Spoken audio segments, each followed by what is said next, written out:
E dessa vez nós vamos meditar no capítulo 3, versos 8 até o versículo de número 12. Semana passada nós meditamos só no versículo 7, porque eu quis trazer um sermão só para os homens. Nós, nos últimos dois sermões, nós olhamos a relação da mulher no casamento, e domingo passado nós olhamos a responsabilidade do homem dentro do casamento. Então, nas últimas mensagens, aprendemos, e veja que o contexto, desde o capítulo 2, a partir do versículo 13, ele vem falando de sujeição. Ele fala da sujeição às autoridades, independente do governo, nós temos que nos sujeitar. Depois ele fala da sujeição, e ele fala de governo, tanto os ruins quanto os bons, entendeu? E eu deixei bem claro isso, que independente da forma de governo, por mais pior que ela seja, ela é melhor do que a anarquia, a ausência de governo. Deus não é a favor da anarquia de forma alguma. Então, se sujeitar aos governadores maus, e ele diz, por que eu devo sujeitar aos maus? Por conta de Cristo. Depois ele diz, sujeitar aos patrões, mesmo que esses patrões eles sejam ruins, e ele diz, por que eu devo me sujeitar e obedecer? Por conta de Cristo. Então depois ele vai afunilar a essa sujeição, e ele vai falar da sujeição dentro do casamento. Dentro do casamento. Ele fala da sujeição da mulher, nos 6 primeiros versos, e depois ele fala da sujeição do marido aqui. Nós falamos de papéis distintos. Em ambos, homem e mulher são iguais diante de Deus em valor e em essência, mas funcionalmente Deus delegou papéis diferentes para ambos. E hoje nós vamos olhar a relação, irmãos, o que Pedro vai falar sobre a relação dos peregrinos, dos cristãos, com a maldade, com a perseguição injusta, com as maldades que o homem nos faz. Por quê, queridos? Paulo vai dizer que se nós andarmos em piedade, nós padeceremos perseguições. Então, como é que o cristão se comporta diante de um mundo mau, de um mundo caído, de um mundo falido, cujo coração dos seres humanos, por conta da queda, é de ódio e não de amor? Será que nós pagamos na mesma moeda? É isso que Pedro vai falar hoje à noite. Vocês, quem já viajou para fora e teve que ir numa casa de câmbio, inclusive tem uma casa de câmbio aqui em Caruaru, no Shopping Difusora. Só que quem for viajar para fora, eu não aconselho trocar não, porque leva prejuízo. É melhor lá no país que você vai. Mas quando você troca, você sempre acha na sensação que seu dinheiro não valeu. Só isso. Pedro basicamente vai falar sobre isso. Que a moeda que nós recebemos do mundo, como injustiça e maldade, a que nós vamos devolver não é na mesma moeda. É a moeda do reino de Deus. E nessa moeda do reino de Deus, quando a gente devolve, a sensação é de que a gente está sendo besta. A sensação é de que a gente está perdendo. E é essa mesmo, irmão. Porque nós vamos pagar a maldade com a bondade. Nós vamos pagar a injustiça bendizendo a Ele. E para o mundo isso é idiotice. Mas para Jesus Cristo é bem-aventurado. E é isso que ele vai falar hoje à noite. Eu queria que você prestasse atenção no que Pedro diz, no capítulo 3, versículo 8, até os versos 12. Leia comigo, por favor. Quanto ao mais, irmãos, tenham todos o mesmo modo de pensar. Sejam compassivos, amem-se fraternalmente, sejam misericordiosos e humildes. Não retribuam mal com mal, nem insulto com insulto. Ao contrário, bendigam. Pois para isso vocês foram chamados, para receberem bênção por herança. Pois quem quiser amar a vida e ver dias felizes, guarde a sua língua do mal e os seus lábios da falsidade. Afaste-se do mal e façam bem. Busque a paz com perseverança, porque os olhos do Senhor estão sobre os justos e os seus ouvidos estão atentos à sua oração, mas o rosto do Senhor volta-se contra os que fazem o quê? Praticam o mal.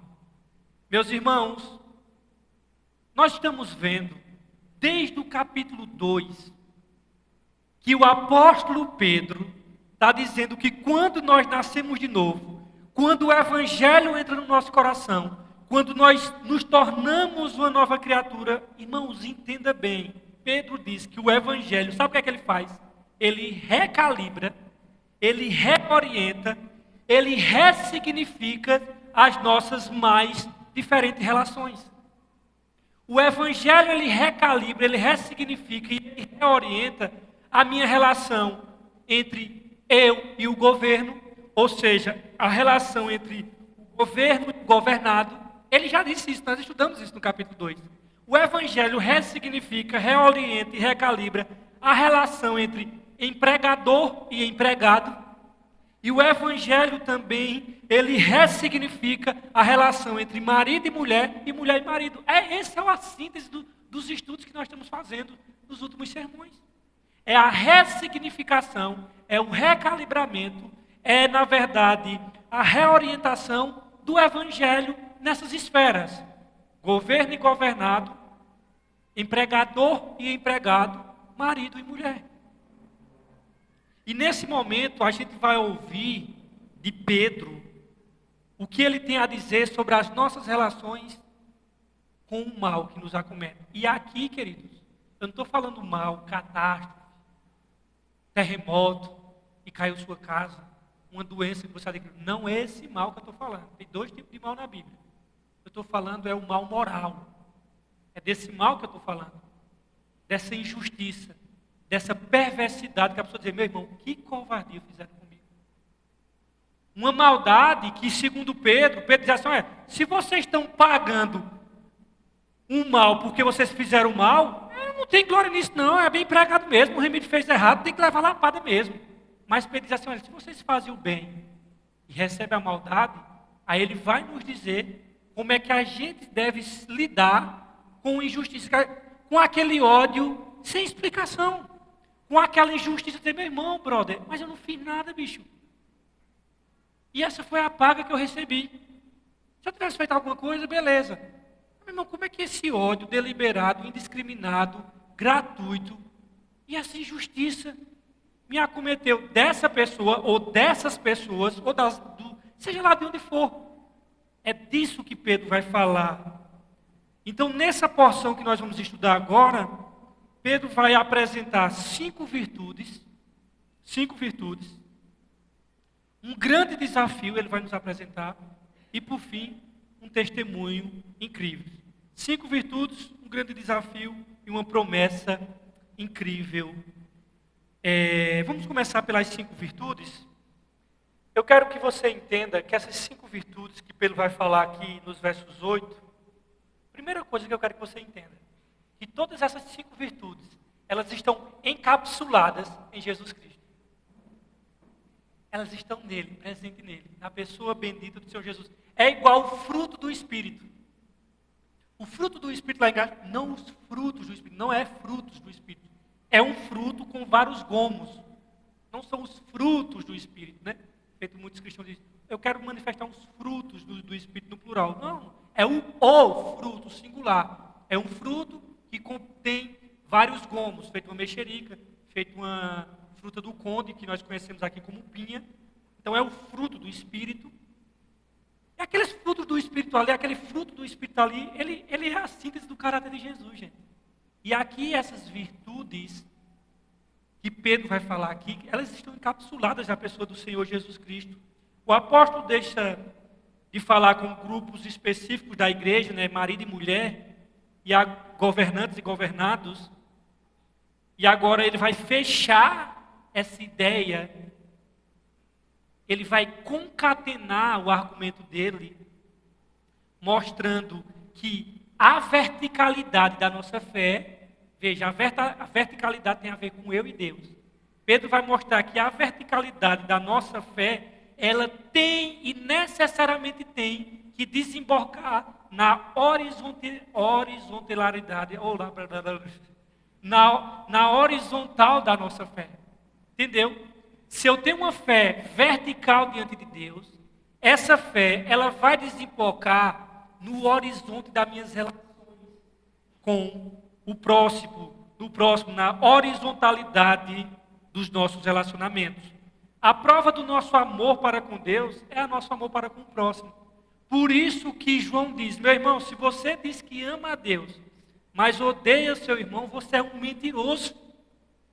Porque se você diz que ama a Deus que não viu, como é que tu ama teu irmão? E o teu irmão que tu viu, tu não ama? João diz, tu é mentiroso, brother. Porque, olha, irmãos, entenda bem. Toda desgraça humana, todo problema do ser humano com o próximo de ódio, é um problema dele com Deus.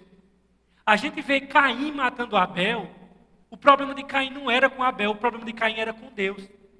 Só que ele não podia matar Deus, ele matou Abel. Por exemplo, antes de Deus rejeitar a oferta de Caim, Deus rejeitou o coração de Caim. E João vai dizer no Novo Testamento, sabe por quê? Ele era perverso, ele era do maligno. Então, todo problema horizontal, daquele cara que bate na esposa, daquele cara que é desonesto, daquele cara que é um mau pai, daquela esposa que é infiel, daquele patrão que é um déspota, o problema dele é com Deus primeiro. Veja bem, Adão e Eva, eles não estavam em paz? Não estavam não, antes da queda. E por que depois que o pecado entrou no coração dele, a bagaceira começou com os dois? E já começou a dizer, a culpa é dela, e aí começou aquela baixaria ali. Porque o problema com Deus, ele é disruptivo, ele já leva a gente da luz para as trevas. E todo problema com Deus, ele vai gerar necessariamente, obrigatoriamente, a consequência lógica necessária é com desarranjo na relação vertical, horizontal, melhor dizendo. Então, todo problema de relacionamento, em última instância, é um problema com Deus. Pode ter certeza disso. Então, a prova do nosso amor a Deus é amor ao próximo e aos irmãos. E aí Pedro ele começa assim. A minha, que é a NVI que eu estou utilizando, diz assim, quanto ao mais, irmãos. Antes você diz quanto ao mais, eu diz assim, finalmente. Finalmente, né? Vou pegar a palavra de vocês. A palavra aqui, quando ele diz assim, finalmente, não significa que Pedro agora está querendo encerrar a epístola dele. Ah, vou encerrar a epístola. Não, nós sabemos que tem várias coisas que ele vai dizer ainda. Tem o capítulo 4, tem o capítulo 5. Mas quando Pedro diz assim, finalmente, irmãos, não significa que Pedro está prestes a encerrar a epístola. Nos versículos anteriores, ele falou de várias classes de indivíduos, servos, esposas, maridos. Agora, para concluir a sessão, aí ele se dirige a todos, finalmente. Ou seja, agora ele está chegando no clímax de seu argumento. Dirige a palavra a todos os cristãos.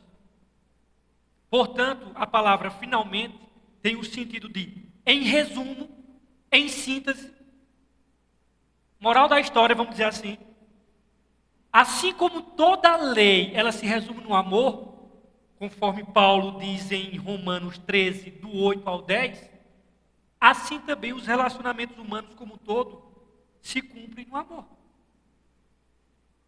Pedro vai listar aqui 5 adjetivos que certamente eles devem nortear os nossos relacionamentos, irmãos.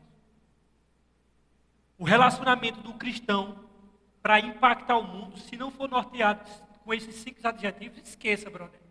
É só religião, é só vir aqui para cumprir um ritual religioso, mas isso não tem validade nenhuma para Jesus Cristo. Isso não impacta os relacionamentos com os outros.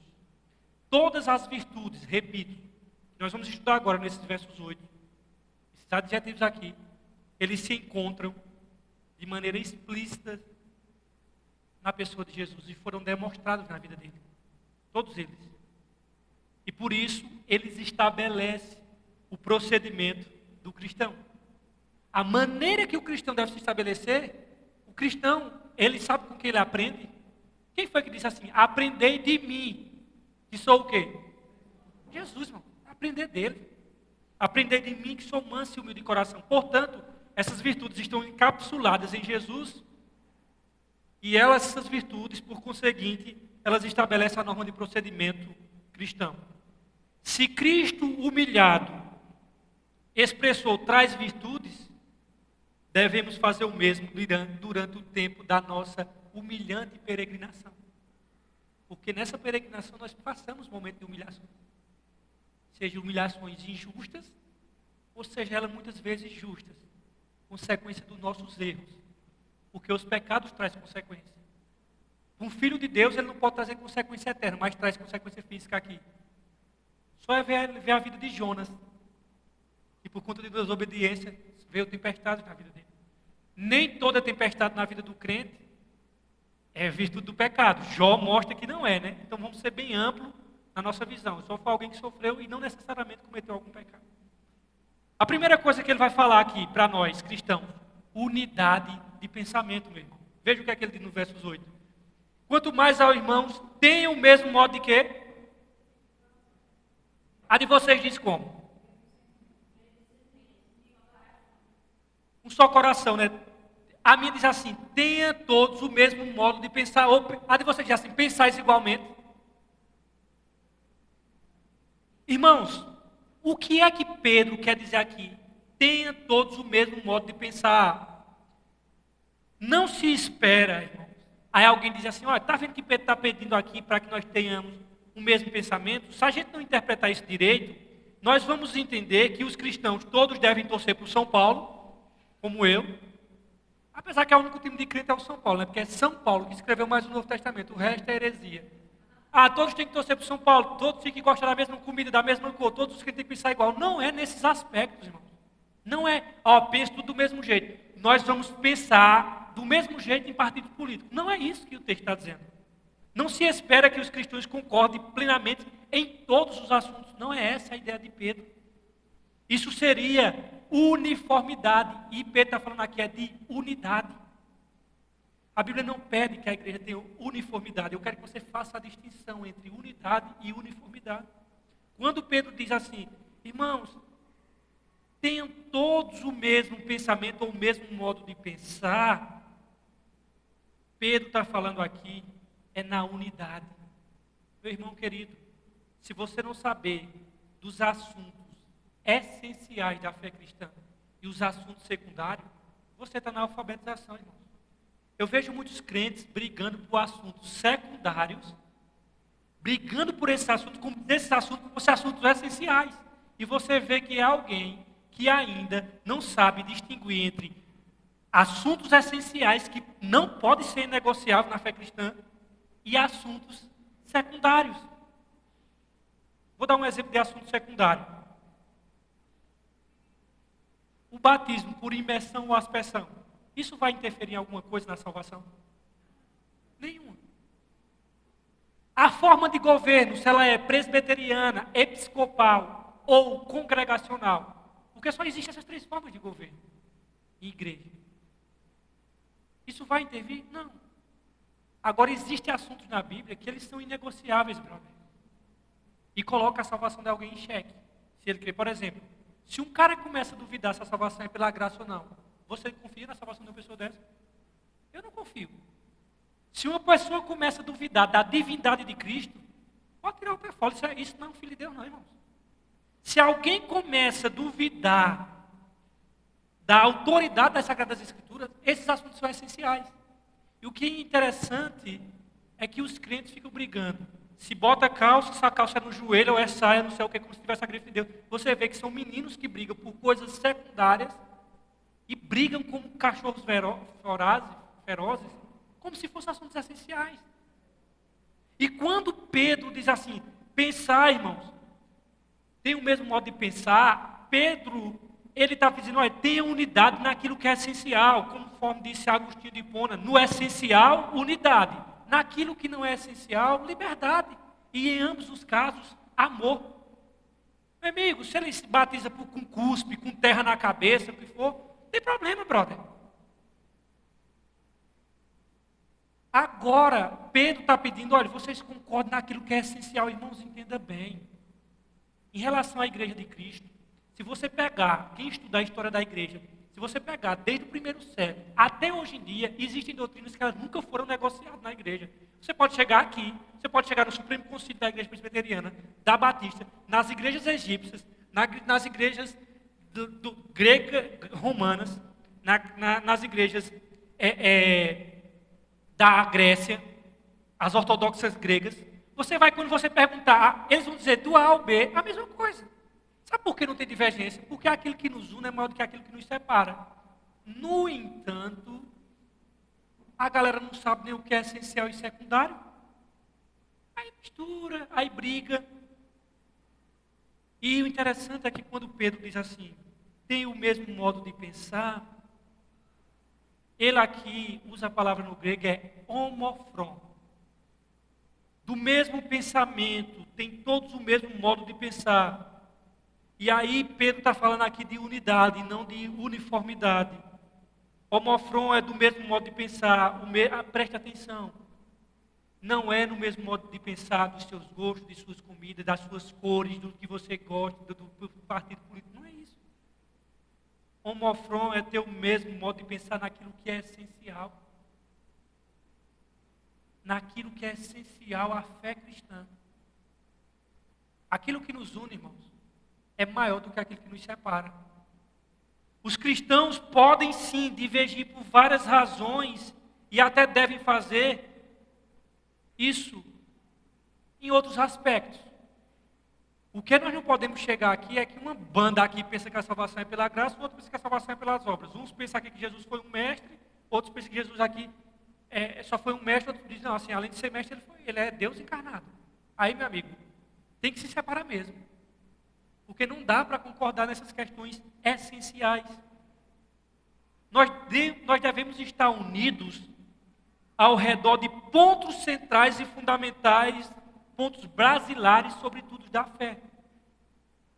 Nós precisamos estar de acordo e unidos que a Bíblia é a palavra de Deus, que Jesus morreu por pecador. Unidade não significa, repito, uniformidade em tudo. Unidade significa naquilo que é básico, naquilo que é basilar, naquilo que é nevrálgico, central, essencial, nós devemos pensar do mesmo jeito. Não naquilo que é periférico. E aí, quando você entende isso, nós conseguimos construir relações saudáveis e duradouras.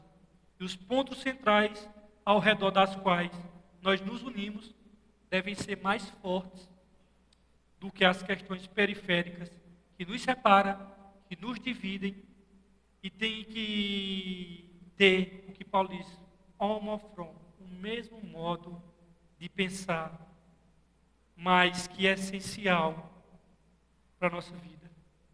Unidade na essência. E naquilo que é periférico, liberdade, irmãos. Jesus orou pela unidade da igreja. Ele diz, Pai, lá em João 17, não precisa abrir, nos versos 21 e 23, ele orou pela unidade da igreja. E essa oração ela não foi fracassada, porque a igreja está unida mesmo pela fé em Cristo. A unidade da igreja, para aqueles que creram em Cristo, por mais que ele seja um menino e não tenha a maturidade de, naquilo que é periférico, ele conversar com outro que pensa diferente, Jesus ora por essa unidade e a igreja está unida em relação a isso. E quando Jesus diz, Pai, eu oro para que todos eles sejam um, essa oração foi atendida. Ela foi atendida, sabe por quê? Porque lá em Atos, no capítulo 4, 23, vai dizer que todos tinham um só coração e uma só alma. Então a oração que Jesus fez, a oração sacerdotal, ela foi atendida, porque a igreja primitiva tinha um só coração e uma só alma. E Paulo diz que, embora nós sejamos muitos membros, temos um só corpo. Ele diz isso em Romanos 14, versículo 4, Romanos 12, versículo 4. E o mesmo Paulo exortou aos coríntios, que nós devemos ter uma só mente. Na verdade, em Cristo Jesus, as paredes são demolidas. E em Cristo, tanto judeus quanto gregos formam só um povo. Por isso que a paz de Israel, ela não é a ausência de mísseis.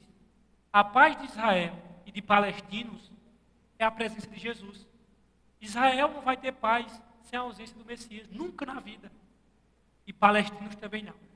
Porque Paulo diz ao Efésios que ele, Cristo, tem o muro de Berlim, que teve aquela briga que derrubou. Cristo fez algo maior do que no muro de Berlim. A Bíblia diz lá em Efésios 2, que ele derrubou o muro de separação que havia entre judeus e gentios. e de ambos fez um só povo. A paz para o mundo não é a ausência de mísseis. A paz para o mundo se chama o príncipe da paz, Jesus de Nazaré. Quer orar pela paz de Israel? Peça para Jesus que converter o coração dele. Do contrário, não tem, meu brother. Não tem. E só vão ter paz quando se cumprir Romanos 1, Romanos 11. E todo Israel será salvo. Do contrário, e ali a gente sabe por causa de Jesus. Então, meu irmão, Israel fora de Jesus não vai ter paz nunca. Esse é o ponto.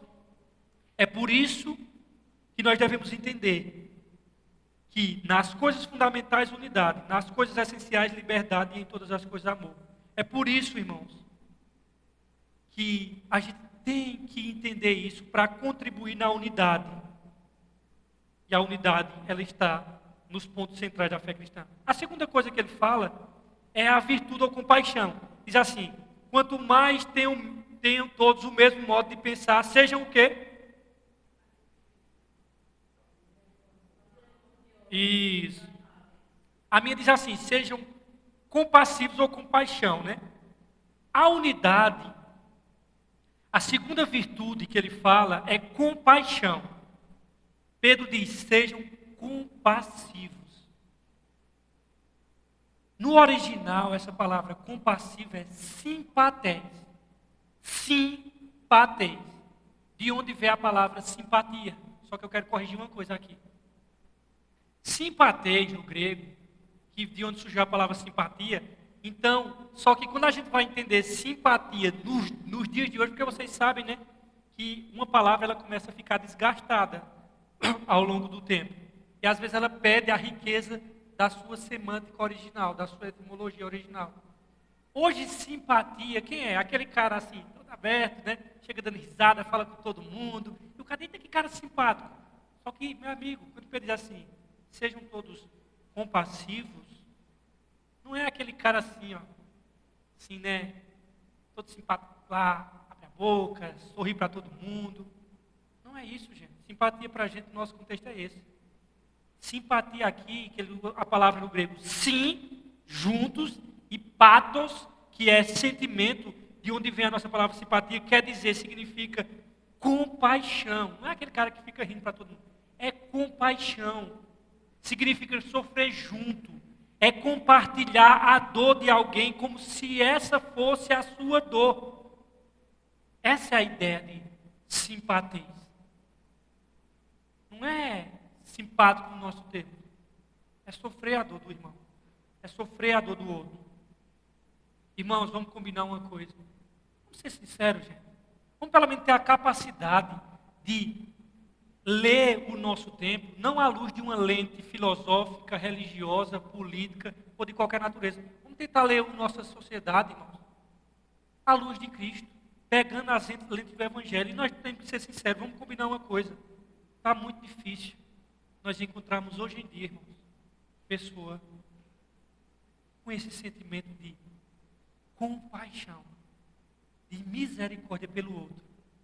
Meu irmão, é uma indiferença, é uma falta de amor brutal, brother. Brutal para todos os lados. É impressionante. Está difícil, está complicado. Veja, nós estamos tão ávidos em convencer pessoas com os nossos argumentos, de que nós esquecemos de oferecer a elas primeiro os sentimentos. Meu irmão, eu fico olhando, eu fico analisando como a gente é seres influenciáveis. É impressionante. Eu fiquei analisando a política, e eu fico analisando os crentes, não é os incrédulos não. Depois eu estou analisando agora esse combate de Israel e Palestina. É impressionante como a gente gosta de tomar partido de um lado e dizer, ó, esse lado é do bem, esse lado é do mal, e a gente, assim, querer convencer as pessoas dos nossos argumentos sem querer, oferecer os sentimentos. Compaixão, irmãos, é ver a vida com os olhos dos outros, é sentir a dor do outro latejando debaixo da sua própria pele. É mais do que estar do lado, é estar dentro. A palavra de Deus ensina a nos alegrarmos com os que se alegram e chorar com os que choram. Obviamente nós somos tão depravados, tão maus como pecadores, que eu chorar com os que choram é mais fácil. Porque o cara lá está ferrado, está quebrado, seja financeiramente, emocionalmente, familiarmente. Ou eu chego lá, eu estou por cima, aí, deixa eu lhe ajudar aqui. Isso querendo ou não, para o meu ego fica até melhor. Agora, se alegar com os que se alegram, brother, é mais difícil. Porque o camarada está lá em cima, ele está com uma vitória. Teve uma ascensão, teve uma vitória, uma conquista. E eu me alegrar sabendo que eu não vou participar daquela ali, né? Porque uma coisa é eu me alegrar sabendo que isso vai respingar em mim. É feito aquele cara que defende o político porque ele sabe que vai se encaixar algum partido para ele ali, algum cargo, algum emprego. Então ele está alegre porque ele sabe que ele está pensando nele. Mas assim, eu me alegrar sabendo que aquilo não vai respingar em mim. E por isso que, se você quer ver o sentimento mais nobre de um ser humano, é quando ele começa a celebrar a vitória dos outros, sem ele se beneficiar daquilo. Você tem o melhor do ser humano aí. E essa compaixão que Pedro diz simpatês, ela é fundamental para nutrir um espírito perdoador. Somos colocados ao lado de pessoas complicadas, irmãos, para que Deus trabalhe em nós. Mas eu quero que você entenda que você é colocado também porque você é complicado no lugar de outras pessoas também. Irmãos, veja bem, se você entendeu o Evangelho de verdade mesmo, e você entendeu a cosmovisão cristã, você nunca vai olhar para o mundo e dizer assim, o mundo está dividido entre pessoas boas e pessoas más. Você vai entender que todo mundo é mau. Quando eu estava vendo a política, eu via assim, todo mundo dizendo que era a desgraça um do outro, e eu olhava assim e dizia, cara, essa galera não entendeu nada. Quem entende do Evangelho nunca vai dizer assim, olha, os progressistas eles são maus. Quem entendeu o Evangelho nunca vai dizer assim, olha, os conservadores é aquela desgraça do mundo. Ele vai dizer assim, sabe quem somos maus? Somos nós. Assim também, seja em Israel ou seja em Palestina, irmãos, uma consciência do Evangelho nunca vai dizer assim, aqueles são os maus, aqueles são os inimigos. Ele vai dizer assim, nós somos maus. Nós todos somos maus. Existe quem tem aqui compaixão, compassivos, existe uma sensibilidade em relação aos que sofrem, que deve ser despertada em nosso coração, irmãos. Se você é discípulo de Cristo, você tem que andar em compaixão, em imitação ao nosso Salvador. Por isso, nós fomos inseridos na família da fé, para socorrer aqueles que estão sofrendo. E também por isso que nós fomos espalhados por comunidades ao redor do mundo. A igreja está espalhada ao redor do mundo. Sabe para quê? Para simpatizarmos com o sofrimento alheio. Irmãos, antes de você, o ser humano ele tem um costume de sempre querer achar o culpado. Quem são os culpados? Eu quero identificar os culpados. Seja o culpado da política, o culpado dessa desgraça bélica. Eu tenho que tomar um partido de um lado para achar o culpado do outro. O culpado somos nós, meus queridos. Nós somos os culpados, brother. Chesterton, que era um teólogo católico, muito respeitado, o cara que escreveu o melhor livro para destruir os ateus, que se chama Ortodoxia Morta. Ele é britânico, era britânico, Chesterton. E um dia o Jornal de Londres disse, Chesterton, o cara é extremamente inteligente. E perguntaram a ele assim, Chesterton, qual é o problema do mundo? E mandaram para ele escrever. Ele só colocou assim, o problema do mundo sou eu, muito obrigado. E devolveu para o jornal. Aí entendeu. Aí começou a entender o problema do mal no mundo. Meu querido, o problema do mundo somos nós, brother. Nós somos maus. Não tente procurar, irmão, vítima e culpados lá fora. Essa porcaria nunca vai melhorar. Quem vai por fim nisso é Cristo, gente. Pode ter certeza disso. E nós estamos aqui é para oferecer socorro como Jesus fez. Ao sofrimento alheio. A outra coisa que ele vai falar. Além de misericordioso, o que é que ele diz? Afáveis. A minha diz assim, amor fraternal. A de vocês diz amar fraternalmente? Pronto, amor fraternalmente, certo? Vamos trabalhar aqui, amor fraternal. A minha diz assim, amem-se fraternalmente. A expressão fraternalmente aqui, fraternalmente amigos, no grego é a palavra Filadelfoi, né? Quando vem a palavra Filadélfia, tem até um lugar nos Estados Unidos chamado, né? Filadélfia, que significa amor entre os irmãos. O amor entre os membros da igreja deve ser o mesmo amor, irmãos, que existe entre os irmãos de sangue.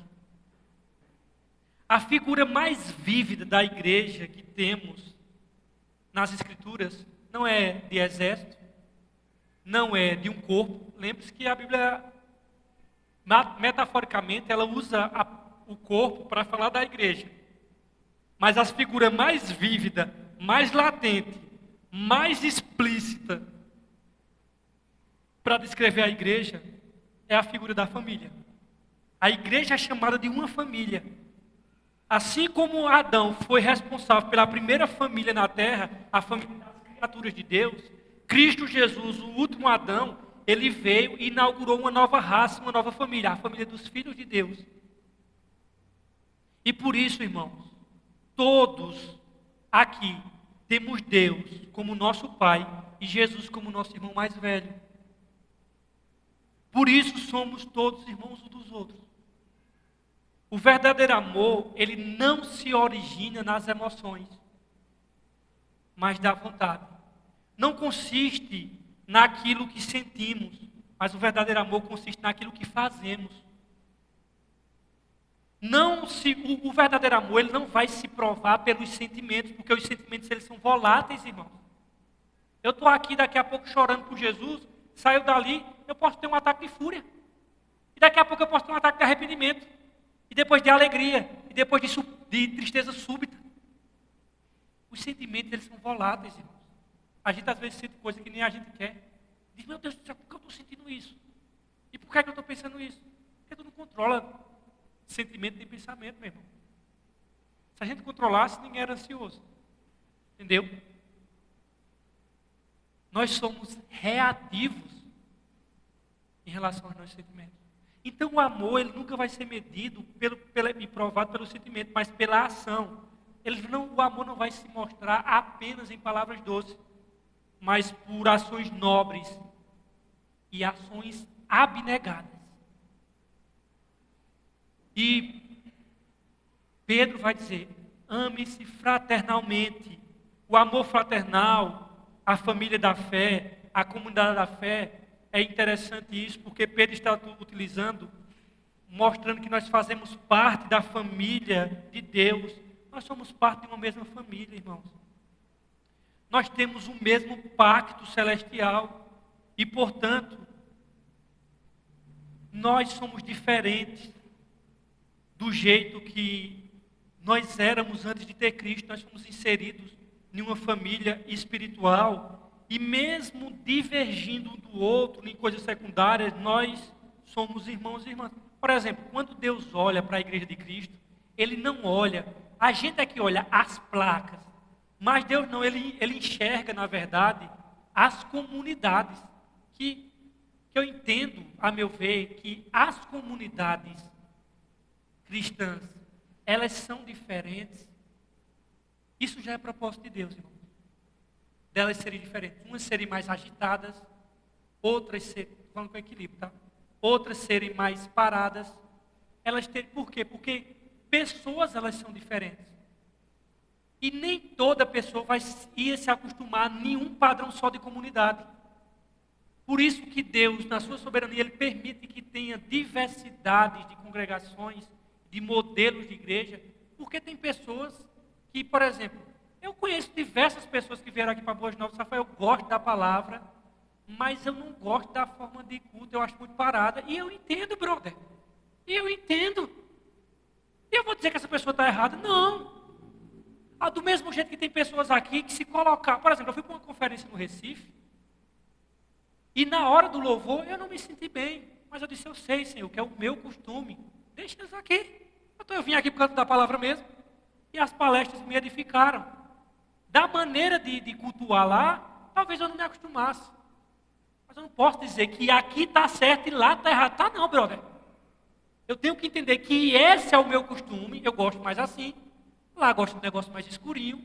Eu tenho as minhas divergências, tenho meus argumentos. Mas o que eu quero dizer, irmãos, é que essa diversidade aí é porque nem todo mundo vai se enquadrar aqui e nem todo mundo vai se enquadrar lá. Ou de outra maneira. Eu quero que você entenda bem, meu irmão. Pessoas são diferentes e Deus, na sua soberania, Ele permite diversidades de congregações e modelos diferentes de cultos, porque nem todo mundo se enquadra aqui. E nem queira encaixar todo mundo aqui, porque não vai. Assim como também você não se enquadraria lá. Agora, tenha maturidade para aprender esse tipo de diversidade. E Pedro diz aqui, irmãos, amem-se fraternalmente. E nós fazemos parte da mesma família. E se nós fazemos parte da mesma família, quais são as implicações disso? A primeira coisa, misericórdia. Veja o que é que Pedro diz assim. Amai fraternalmente, sejam o quê? Acho que a de Soraya já passou por misericórdia, foi? Já, né? A minha chegou em misericórdia agora. Diz assim, sejam o quê? Vamos chegar primeiro em misericordiosos. Sejam misericordiosos. A misericórdia, o que é misericórdia, irmão? Misericórdia é ter o coração na miséria. Isso é misericórdia. É ter o coração na miséria do outro. Então, a misericórdia é inclinar o coração diante da miséria, diante de outra pessoa. Mesmo quando essa pessoa ela é desprovida de qualquer merecimento. Jesus tratou publicanos, quem eram os publicanos? Eram aqueles odiados pela sociedade. Jesus tratou os publicanos e pecadores com gentileza. Irmãos, olha, eu fico tão alegre, irmão, quando eu vejo um camarada da bagaceira e ele fica à vontade perto de mim. Não à vontade perto de mim no sentido de eu compartilhar aquilo, não. Mas de se abrir. Sabe por quê? Por que é que os pecadores eles ficavam à vontade perto de Jesus, mas não ficavam à vontade perto dos fariseus? E eu fiquei muito feliz, porque eu estava abrindo aqui a igreja essa semana para mostrar ao pastor da Nazareno como era aqui, como funcionava, não sei o quê. E eu encontrei um amigo meu do colégio. Ele vinha com 2 latinhas de cerveja aqui. E quando ele me viu, que ele me chama de especial. Ô, especial! Aí já veio aqui e me deu um abraço. Eu acho que o pastor de Cíntia que está aqui, eu acho que ficou meio escandalizado. E a gente se agarrou, ele com a latinha de cerveja jogado com ele. E assim, irmão. Mas eu fiquei feliz, Senhor, muito obrigado. Porque esse camarada não está me vendo como religioso, mas como alguém que pode se chegar perto de mim. E uma coisa muito importante, irmãos, a gente ter esse tipo de atitude, é que eu estava lá em Bimirim e eu cheguei na casa de Verônica, ela estava na porta da casa dela e ela estava com um monte de cerveja assim. E eu cheguei, só fiz me sentar do lado dela, eu disse, eu posso falar de Cristo para você? E ela ficou branca. Eu disse, não, pode continuar bebendo sua cerveja. Eu vim falar da água da vida. Pode continuar, não me incomoda não. E aí Verônica se converteu, e quando a gente foi na casa dela, ela disse assim, a coisa que mais me impactou foi ele sentar com a Bíblia do meu lado e falar de Jesus Cristo para mim, e não ligar a cerveja que eu estava tomando. Irmão, a gente tem que ser sábio, irmãos. A gente tem que pregar o Evangelho e saber que quem prega o Evangelho é Jesus. Imagina se a gente chega lá e diz assim, não toma cerveja, não, eu tenho água da vida. É isso, irmãos, que a gente tem que ter, essa misericórdia. E a misericórdia é inclinar o coração. E eu não gosto de estar falando muito de mim, não, irmãos, mas eu peguei esse testemunho, né? A misericórdia é inclinar o coração diante da miséria de outra pessoa. Mesmo quando. Eu estou usando isso, eu usei esse exemplo, porque Jesus Cristo, qual era o escândalo da sociedade? Poxa, ele é amigo de pecadores. Amigo de pecadores. Irmãos, sejamos amigos de pecadores. Eu quero, antes de morrer, que a missão Boas Novas seja criticada aqui em Caruaru, dizendo assim, olha, eles recebem pecadores lá. Graças a Deus. Olha, aquela igreja ali, derrubada, viu? Só recebe pecadores e gente troncha lá. Seja bem-vindo, gente. É assim mesmo. É o Salvador Jesus que nos chama para isso. Ele não esmagou a cana quebrada, nem apagou a torcida que fumega. Ele tocou nos leprosos, abraçou as crianças, comeu com os pecadores. Não há evangelho onde não existe misericórdia. Não há. Às vezes, irmãos, nós não temos misericórdia, e essa é a verdade. Não temos misericórdia nem com os irmãos. Porque nós não temos, sabe o quê? O que eu acho interessante, e eu quero que você leve isso para a sua vida. Irmãos, nunca na vida, quando você vir alguém com uma fraqueza que você não tem, meu irmão, nunca se compare, velho. Porque isso é de uma burrice e de uma injustiça brutal. O que é que nós fazemos? Digamos que o cara assim, ele é fraco em uma coisa. Só que essa coisa que ele é fraco, seja emocionalmente, fisicamente, ou algum medo, ou alguma fraqueza, nessa fraqueza dele, isso aí nunca me atingiu. Isso aí eu tiro assim, de letra. Aí você diz assim, bicho, como é que a pessoa pode ter uma fraqueza nesse lado aqui? Isso é besteira, rapaz. Não, brother. Porque você está comparando a sua estrutura física, emocional e psíquica com ele que não tem a mesma estrutura física, psíquica. Porque, irmãos, essa ideia de que todo mundo é igual, é assim, tem que ter direitos iguais, até porque direitos humanos eles surgiram do cristianismo, se vocês não sabem. Mas o que eu quero dizer é que nem todo mundo é igual, irmãos, nesse sentido, assim.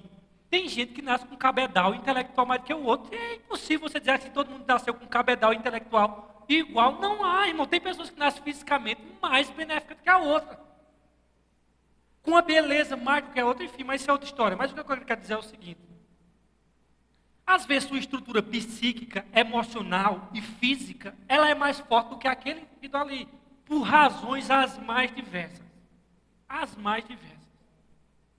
E você compara-se, você com ele. Isso é injusto, brother.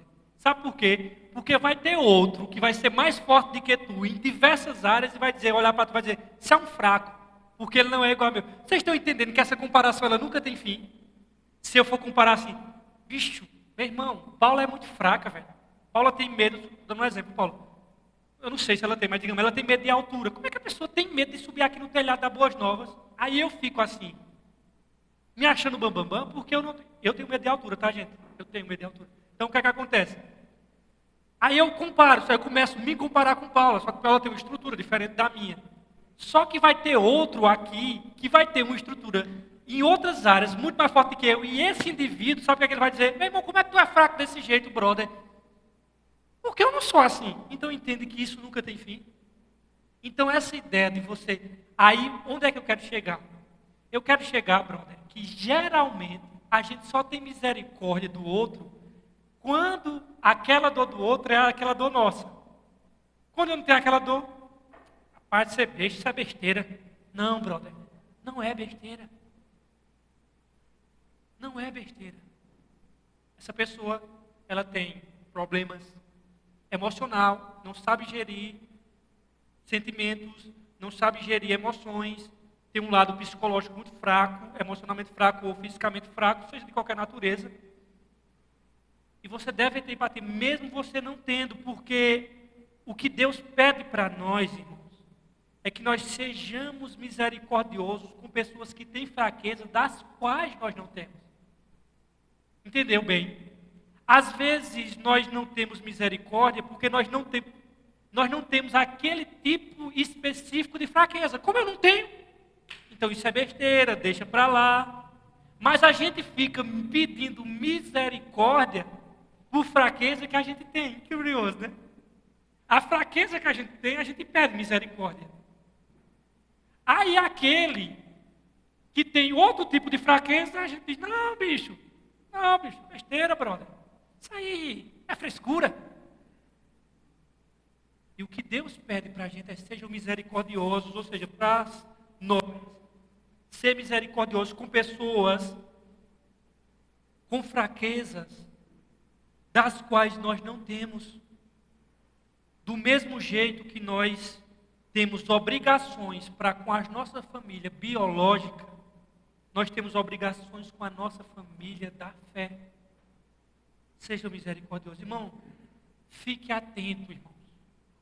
Não é responsabilidade só minha, é sua, meu irmão. Saber aqui quem está passando dificuldade não é só papel meu, brother. Quem disse isso? É papel de todos nós estarmos atentos a todos os irmãos. E aí Pedro, além de misericordiosos, ele diz o quê? Humildes. Seja humildes. Irmãos, humildes. Pedro diz, sejam humildes. Humildes. A palavra humildade e a qualidade. Depois eu vou trabalhar nessa questão da palavra humildade. Eu vou trabalhar na questão da virtude da humildade. A humildade, ela era desprezada antes de Jesus. Eu quero que você entenda. Se você vê um jogador de futebol assim, dizendo assim, dando entrevista, eu sempre vejo isso. Olha, nós temos que ter muita humildade, ganhamos a partida, mas não está nada ganhando, nós temos que ter humildade. Eu digo, influenciado pelo cristianismo, pelo evangelho, sem saber. Porque antes de Cristo, a humildade era coisa para gente fraca, gente idiota e gente desprezada. Os gregos e os romanos, se eu dissesse assim, eu sou humilde, pode sair daqui. Era visto como uma coisa horrorosa. Só é você estudar, irmãos. O que era que os gregos, os helenos e os romanos achavam de quem era humilde? Humildade, ninguém queria confessar humildade, sabe por quê? Porque era uma coisa feia dentro da sociedade. Isso mostrava uma fraqueza, isso mostrava um defeito de caráter. Cristo chega, pega a humildade e ressignifica ela e diz, não, meu amigo, aprendei de mim que sou manso e humilde de coração. O Império Romano, lá no primeiro século, eles, ao contrário do que o Evangelho ensina, humildade era para gente fraca, insignificante e miserável. Naquele contexto, era para alguém insignificante dizer que era humilde. Era um atestado de dizer assim, eu sou um inútil, eu sou um fraco, eu tenho um desvio de caráter. Isso era assim que interpretava o Império Romano, já influenciado, na verdade, pela Grécia. E ser humilde naquele contexto era contracultural, era quase ser um louco. E aí, Cristo vem e ressignifica humildade e diz assim, sejam humildes. E ele torna aquilo que para a cultura era um defeito, ele torna uma qualidade. Humildade, irmãos, a nossa palavra, aí eu quero trabalhar no conceito etimológico da palavra. A palavra humildade, ela vem de uma origem latina que significa humus. E humus, irmãos, é aquele que vem da terra. É de onde vem a palavra umidade. Eita, está úmido esse chão, né? Pronto, vem da palavra humus. Umidade, humildade, a palavra humor. Vem tudo desse tronco, dessa semântica, dessa palavra humus, que tem a ver com o pó da terra, que tem a ver com o chão da terra. E talvez quando Cristo aplica essa palavra humildade, que tem a ver com o chão, ele já está partindo dessa premissa de que todos nós somos seres humanos. Sabe o que é que nós somos? Filhos da terra. Porque tu és pó, e ao pó tornarás. Somos pó e voltaremos ao pó. Todos os seres humanos, ricos e poderosos, irmãos, e pobres e analfabetos, todos eles voltarão ao pó, porque todos são humus, filhos da terra, são frágeis. E aqui talvez faça uma referência ao mesmo chão que nós, seres humanos, pisam. E o chão da terra, ela nivela todo mundo. A morte, por exemplo, ela é o sinal de igualdade na equação da vida. Sinal de igualdade na equação da vida é a morte. E ela nivela todo ser humano. Sabe por quê? Nós devemos ser humildes. Sabe por quê? Porque nós somos pó. E o chãozinho dessa terra não permite que a gente olhe para o outro de cima para baixo, não. Seja humildes. E etimologicamente falando, é aquele que não olha as pessoas de cima para baixo, porque está pisando o mesmo chão. Sejam humildes, humus. Mas a humildade ensinada por Cristo, ela vai muito além dessa humildade. A humildade ensinada por Cristo ensina que quem está no topo da pirâmide deve servir aqueles que estão embaixo, irmãos. Aquele que está no pódio, em primeiro lugar, deve servir aquele que está no último lugar da fila. É isso que Cristo ensina com humildade. Quem está em cima de um palco é servir aqueles que estão lá no auditório. Se humildade, que Pedro está falando aqui, que Pedro aprendeu com quem? Sabe por que Pedro era humilde? É tão humildezinho. Quando ele disse assim, quando Jesus quis lavar os pés, o meu tu jamais vai lavar, porque aquilo era um trabalho de escravo, e Jesus socou ele, né? Sabe por que ele disse assim, de maneira nenhuma tu vai me lavar, como tu sendo o Senhor vai lavar os meus pés? Sabe por que ele está dizendo isso? Se eu fosse líder, tá que eu ia lavar os pés de baixo? É isso que ele está ensinando. E lá, aquela declaração de Pedro, chocado, foi que ele disse assim, pode não. Vocês estão pensando se ele tivesse um cargo de liderança? Claro que Jesus foi moldando ele, né? Mas ali, ele disse, não é para lavar não, tu é o líder, o líder não lava os pés de ninguém. Jesus é lá do mundo não, né? Mas aqui no meu reino é contraintuitivo. E aí, irmãos, a humildade ensinada por Cristo faz com que o governador sirva ao governado, atuando com justiça e com integridade. Significa que nós consideramos os outros superiores a nós mesmos, conforme Paulo diz lá em Filipenses, capítulo 2, versículo de 1 a 3. E logo em seguida, ele vai dar o exemplo de Cristo. Ele diz assim, tende em vós o mesmo sentimento que houve em Cristo, o mesmo sentimento que houve em Cristo Jesus. Que sentimento, Paulo? Que sendo em forma de Deus, não teve usurpação, ser igual a Deus, mas esvaziou-se a si mesmo, tomando a forma de servo, e achado na figura humana, humilhou-se a si mesmo, sendo obediente até a morte de cruz. Tende em vós o mesmo sentimento que houve em Jesus. Essa é uma virtude eminentemente cristã. Se você escutar um cara de qualquer outra religião, um ateu falando de humildade, diz, ei, isso é nosso, vice brother, isso é da gente, isso é da turma de Jesus aí, véio, que trouxe isso para o Evangelho. Eu vejo a ONU dizendo assim, direitos humanos, vai saber de onde é que surgiu o conceito de direitos humanos? Se foi do islamismo? Se foi de religiões supremacistas? Saiu do Evangelho, brother. Educação para todos. Vai estudar quem foi que trouxe esse conceito? Lutero, na Reforma Protestante.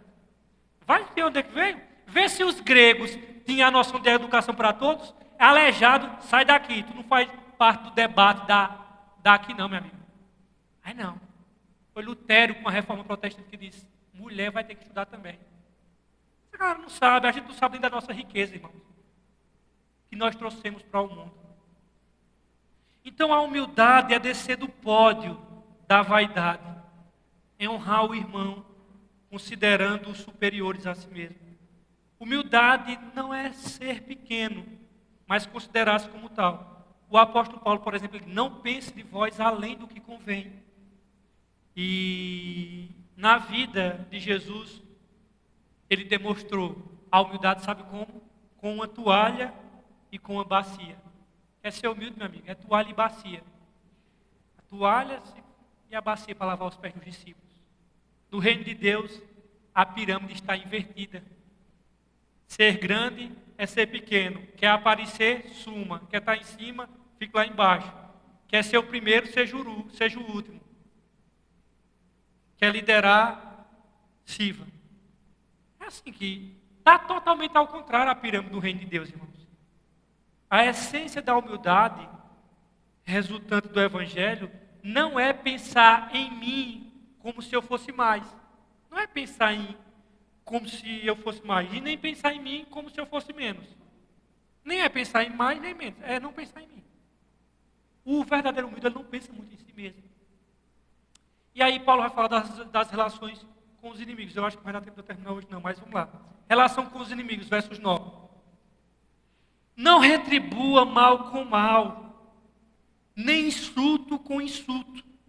Ao contrário, bendigam, pois para isso vocês foram chamados, para receberem bênção por herança. Irmãos, meu querido, você entendeu bem o que está dizendo aqui? Vocês estão pensando que isso é fácil? Meu irmão, a coisa mais fácil do mundo é o cara ser seguidor do Estado Islâmico, porque ele só vai fazer o que dá na telha. E o que dá mais na telha na gente é o quê? É dar murro na cara, cortar pescoço. Isso é fácil demais, irmão. É eu fazer o que está no animal que existe dentro de mim. Agora, meu querido, isso aqui é contraintuitivo, irmãos. Isso vai contra a nossa natureza. Como é? O cara me fazer o mal? Não. A vontade que eu tenho é dar-lhe na tábua do queixo. Antes o Silva no UFC, no queixo de Vitor Belfort. Isso é o natural, irmão. O difícil é o camarada fazer uma injustiça, é olhar para o malvado e dizer, Senhor, não deixe eu ser vencido pelo ódio. É essa oração que eu peço a Deus. Foi uma das orações que eu mais fiz, que eu mais faço. Senhor, não permita eu ser vencido pelo ódio. Sabe quando é que eu sou vencido pelo ódio? Quando eu passei a odiar. O ódio me venceu. Eu digo, Senhor, e eu vejo ele querendo me vencer. A gente só fala de tentação na hora sexual. Ninguém fala de tentação na hora do ódio. Que é aquela vontade. Eu digo feito aquele corrupto lá que ele disse, que eu nunca mais esqueço dessa frase. Ele olha, porque lá em Brasília ele se xinga com toda formalidade, né? Vossa Excelência e tal. Aí aquele camarada que aloprou lá durante a eleição, né? Que deu uns tiros lá. Ele diz assim, eu mordi com essa frase. Você desperta em mim os desejos mais primitivos que existem. Eu acho interessante essa maneira culta de dizer que quer matar um cara. Então assim, e eu vejo, Senhor, no momento que você está odiando, você pode estar odiando em nome de Jesus. O diabo diz, venci. Jesus não quer que eu odeie nem no nome dele, brother. Nem no nome dele.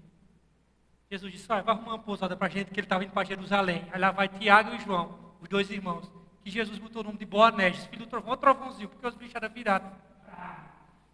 E aí, Jesus apelida dele de Boanerges, filho do trovão. Quando os samaritanos, que eles já tinham raiva, né, era Israel e Palestino, né, já tinha essa guerra antiga. Quando os caras dizem, é o quê? Olhou no semblante de Jesus, viu que ele queria ir para Jerusalém. Tem pousada aqui para vocês? Não. O que é que ele disse? Senhor, tu quer que faça descer fogo no céu para consumir eles? Jesus, parafrase de Jesus quase disse assim, amigo, o meu discipulado não é da jihad islâmica. Eu não sou do Talibã. Jesus disse, rapaz, você vê o que Jesus diz, meu irmão. Os caras que rejeitaram ele. Vocês não sabem de que espírito sois. Porque o Filho do Homem não veio para destruir as almas dos homens, mas veio para salvá-los. Irmão, isso é o nosso Salvador, irmão. Isso é o nosso Salvador. Então, irmãos, ao invés de responder à maldade com maldade que nos é feita, o que o texto está dizendo, você às vezes não... Irmão, reflita. Isso é intuitivo. Isso é contra-intuitivo. Isso vai contra a nossa natureza. Isso é paradoxal para a gente. Porque qual é normal? Venha. O que é que a gente diz? Eu dou um boi para não entrar numa briga, mas dou um boi para não entrar nessas frases do mundo, né? Não é assim que a gente faz? Eu vou devolver com a mesma moeda. Meu irmão, isso não é evangelho. Eu estou dizendo que é fácil? Não, não é fácil. Mas Deus não botou aqui para estar de brincadeira, Ele nos capacita, irmãos. Quantas vezes você orou, Senhor, não deixe eu ser vencido pelo ódio? Eu assisti aquele filme O Som da Liberdade, a vontade que tinha quando via aqueles pedófilos, surgia dentro do... E eu assistindo o filme surgindo e eu dizendo assim, vê como o nosso coração é enganoso, em nome de uma justiça já estou começando a odiar. Eu digo, não é assim. E não é assim. Senhor, tem misericórdia. Sei que tem pessoas sofrendo pedofilia nesse momento. Tem misericórdia, Senhor, dos pedófilos. Não se arrepender. Eu sei que você vai colocar no inferno, mas é orar por essas desgraças. Deus me perdoe, mas tem que orar. Por que a gente vai ser vencido pelo ódio, irmãos? Deus não quer que você odeie, nem pela prática do bem. Nesse sentido. Agora, claro que a gente tem ira, por quê? Porque a ira de Deus, a gente tem senso de justiça. Só que a justiça do homem não opera, a ira do homem não opera a justiça. Nós somos chamados para bendizermos quem faz o mal, irmãos, a nós. Se Cristo estabeleceu esse exemplo de não revidar os insultos, porque se você for olhar, por exemplo, volte um pouquinho no capítulo 2, versículo 21. Olha o que é que ele diz aqui, 2:21 de Pedro. Nós já passamos por aqui. 2:21 de Pedro.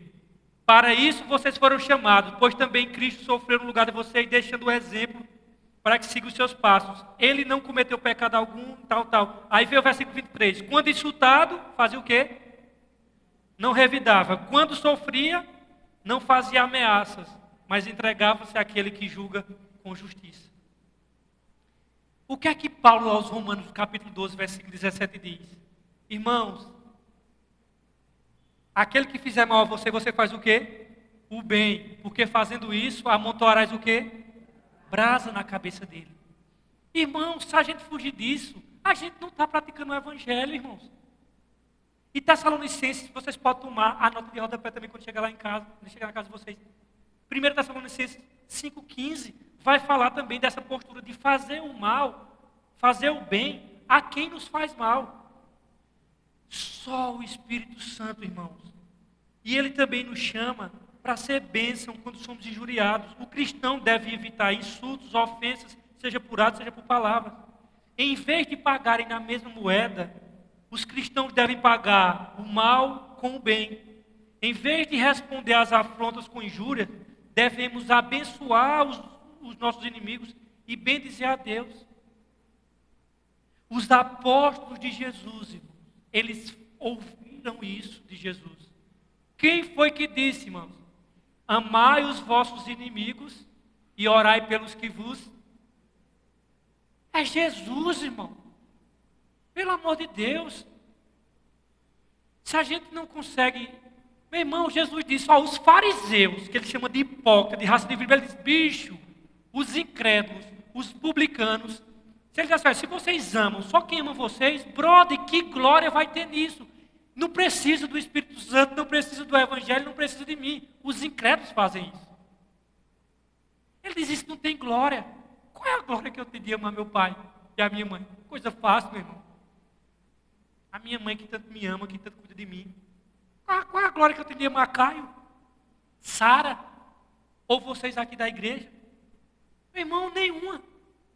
Cara, eu me sinto amado por vocês. Então é fácil, irmãos. É fácil.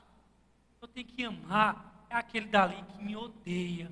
Que eu digo, bicho, se eu vacilar, ele vai torar meu pescoço. Mas eu vou, você sabe, mas eu vou dizer, Senhor, tome conta desse indivíduo.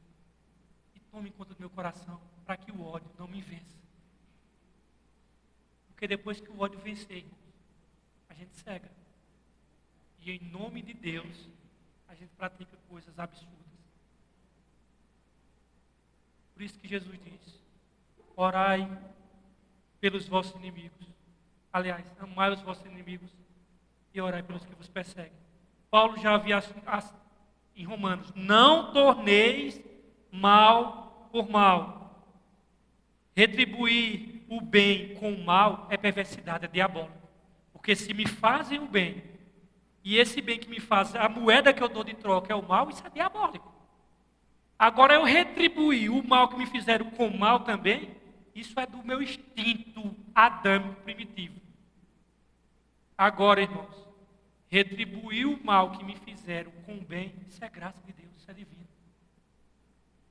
E diga a vocês, irmãos, se não for Deus, nós não fazemos. Mas aqui, como eu digo, ele não botou para estar de brincadeirinha, não. Ele nos capacitou, porque ele nos deu o Espírito Santo. O mesmo Pedro que quis estourar a orelha de mal, é o mesmo Pedro que está dizendo agora, olha, ora pelos inimigos. Ama os outros. Pedro aprendeu com quem? Aprendeu com Jesus, irmãos. Vocês estão pensando que Pedro chegou pronto? Foi 3 anos, de 8 a 80, dizendo que ninguém ia negar, e dando canelada o tempo todo. Pedro era assim. E Jesus pegou esse... O que é que Jesus faz com a gente? A gente é um monstro feroz. A Jesus bota no colo e começa a brincar com a gente. A adestrar a gente. A mestrar a gente. Começa a tirar as pulgas. Ele começou a querer brincar com o monstro que nós éramos. Perverso. E ao passar do tempo ele vai nos lapidando. E ele fez isso com Pedro. Ele está fazendo com a gente. Isso daí se chama santificação. É esse processo dele colocar a gente no colo dele e dizer, vem cá, monstrinho ruim e feio. Eu vou te amansar com o meu amor e com a minha graça. E ao passar do tempo, tu vai ficar lindo. Porque tu no meu colo, eu vou começar a te tornar melhor. Pega Pedro nos evangelhos e pega Pedro nas epístolas, você vê outro homem, um cara que cresceu. Por quê? Porque Jesus botou ele no colo e disse, eu vou te amansar agora, brother. Vê João, que diz assim, olha, quer que a gente desce fogo do céu para queimar eles? Vai ver João na epístola, já maduro, já mais velho, um ser dócil, dizendo, irmão, não odeio não. Sabe o que é? Santificação. Todo cristão, ele é um ser inacabados. A gente deveria ter na testa assim: desculpa os transtornos em obras. E sabe o que é a obra? É Cristo. É Deus, por meio do Espírito Santo, nos tornando parecido com Jesus.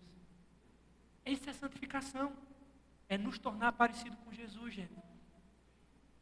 Como disse John Newton, que foi um contrabandista de escravo, se converteu ao Evangelho, deixou os escravos, navegantes, deixou, mas ele escutava às noites os gritos dos escravos. Ele disse: eu não posso ficar assim, eu tenho que pregar o Evangelho e tenho que combater a escravidão. E John Newton vai lá e ele diz, no final da vida dele, ele diz uma frase célebre. Ele diz, Ele diz: eu não sou ainda o que eu devo ser. Eu não sou ainda o que serei. E nem sou o que eu quero ser. Mas uma coisa eu sei: eu já não sou quem eu era. E com nós é assim também. Nós não somos ainda quem nós queremos ser como cristão. Como diz Charles Spurgeon, quando eu olho para o cristão, quando eu olho para mim, eu sinto vergonha do cristão que eu queria ser. Todos nós anelamos ser melhores como Cristo. Ainda nós não somos quem nós devemos ser e nem somos o que havemos de ser. Mas uma coisa é certa: nós já não somos quem nós éramos. E Cristo ainda está trabalhando, irmãos. Essa obra não acabou. Paulo diz lá em Filipenses: aquele que começou a boa obra em nossa vida há de completá-la até o dia de Cristo. Esse Pedro que um dia quis estourar a orelha de Malco é o que está mandando agora: olha, os vossos inimigos, bendigam, façam bem para eles. Esse Pedro que ficou escandalizado quando Jesus disse assim, porque ele quis exagerar. Ele disse assim: e se o adversário me ofender, eu vou perdoar 7 vezes, porque na cultura judaica, no máximo, tolerante era 2, 3 vezes. Então ele disse: eu vou botar logo 7 para acabar com Jesus. Aí Jesus disse assim: Pedro, não é 7 não, brother, é 70 vezes 7. Sabe o que é que Jesus estava querendo dizer assim, 70 vezes 7? Jesus, ele ressignificou a maldade daquele cara lá de Gênesis que diz que se Caim fez isso, eu vou fazer 70 vezes mais. Qual é o nome dele? Lembra aqui, para mim, por favor. Eu não posso dizer assim, se o Espírito não me engana, porque ele não engana não, que é o Espírito Santo que eu tenho. Que é aquele, deixa eu abrir lá rapidinho, só para dar essa nota de rodapé a vocês.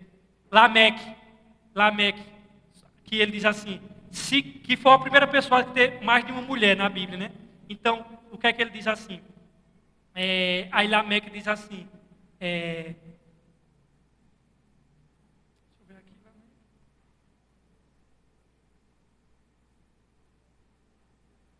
aqui, achei. Não precisa abrir, só nota de rodapé. Gênesis 4, versículo diz assim: diz Lameque às suas mulheres, Ada e Zilá, ouça-me, mulheres de Lameque. Foi a primeira pessoa que ficou com poligamia na Bíblia. Não tinha. Foi ele que já introduziu essa desgraça. Escute minhas palavras: eu matei um homem porque me feriu, vê o ódio. E um menino porque me machucou. Vê que perverso. Se Caim é vingador de 7 vezes, Lameque o será 77. Jesus está ressignificando isso aqui e aplicando outro conceito. Ele diz 70 vezes 7. Vocês devem perdoar. Ele está fazendo um contraponto ao que Lameque fez. Lameque exaltando o ódio e a vingança. Jesus pega esse conceito, ressignifica e diz: Pedro, 70 vezes 7. Ele estava em mente, Lameque, ele estava em mente a dizer a Pedro, Gênesis. Então o ponto é, irmãos, esse Pedro que diz: quantas vezes eu devo perdoar? 7? Tipo assim, jogou lá em cima, Jesus, 70 vezes 7, brother. E aí você vê esse Pedro ensinando que as perseguições e o mal que a gente sofre na terra, hoje, vai nos enriquecer diante de Deus. Porque Jesus diz assim: orai pelos que perseguem, amam eles, porque será, assim fizeram com os profetas, e será o vosso galardão nos céus. Queridos, a intenção era ir até o versos 12, mas não deu. Nos encontramos no mesmo horário, nesse mesmo canal, nesse mesmo horário, se Deus permitir. Na semana que vem eu vou continuar os versos 10 e 12. Lá está com o nosso irmão Janaílson.